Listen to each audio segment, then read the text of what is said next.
Tanlashda adashmang. Ko'p yillik tajribaga ega Sof Savdo internet magazini sizlarga tabiiy va sinovdan o'tgan mahsulotlarni tavsiya etadi. Bizda faqat erkaklar uchun emas, balki ayollar uchun ham mahsulotlar mavjud. Masalan, yuzdagi qora dog'lar, qorinni kattaligi va semizlik, sochlarni har xil taraganda to'kilishi, immunitet tushib ketishi, sepkil va ajinlarga qarshi, yoshartiruvchi kollagenlar, qomatni tortib turadigan bandajlar, kista, mioma va sistit. Bizda 100% tabiiy va sifatli mahsulotlarni topishingiz mumkin. Butun Rossiya va O'zbekiston bo'ylab yetkazib berish xizmati mavjud.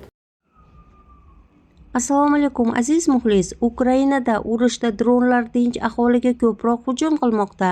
Harbiy harakatlarga aloqadorlik alomatlarini ko'rsatmagan tinch aholi Ukrainada FFF deb ataladigan dronlarning hujumlari nishoniga aylanib bormoqda. Unda 2022 yil 22 fevraldan 2025 yil 30 fevralgacha bo'lgan holat tahlil qilingan. Bunday dronlar asoslangan first person web texnologiyasi ularni boshqarishni aniqligini oshiradi. Biroq ushbu dronlar Ukrainada tinch aholining o'limi va jarohatlanishining asosiy sababiga aylandi va bir necha oy ichida qurbonlar soni bo'yicha raketalar, artilleriya va havo bombalari kabi kuchliroq qurollardan ham oshib ketdi. Hisobotda qayd etilishicha, velosipedda, shaxsiy avtomobilida, oddiy shahar avtobuslarida, tez tibbiy yordam mashinalarida, shuningdek insonparvarlik yordamini yetkazgan yoki odamlarni evakuatsiya qilayotgan fuqarolar uchuvchisiz uchish apparatlari, jumladan yuqori aniqlikdagi dronlar yordamida hujumlar qurboni bo'lgani haqida hujjatli dalillar mavjud.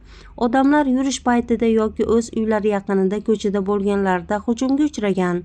Ukraina hukumati nazorat ostidagi hududga Rossiyaning hujumlari oqibatida ko'pchilik jabr ko'rdi, deyiladi hisobotda. Missiya ma'lumotlariga ko'ra, dron operatorlari bunday nishonlarni tanlaganlarida ularni xalqaro gumanitar huquqning asosiy tamoyillarini, xususan farqlash va ehtiyot bo'lish tamoyilini buzadi. O'lim va jarohatlardan tashqari hujumlar Ukrainadagi usiz ham og'ir bo'lgan gumanitar vaziyatni yomonlashtirdi, chunki tinch aholi asosiy xizmatlar, gumanitar yordam va tibbiy yordamdan foydalana olmaydi, deyiladi hisobotda.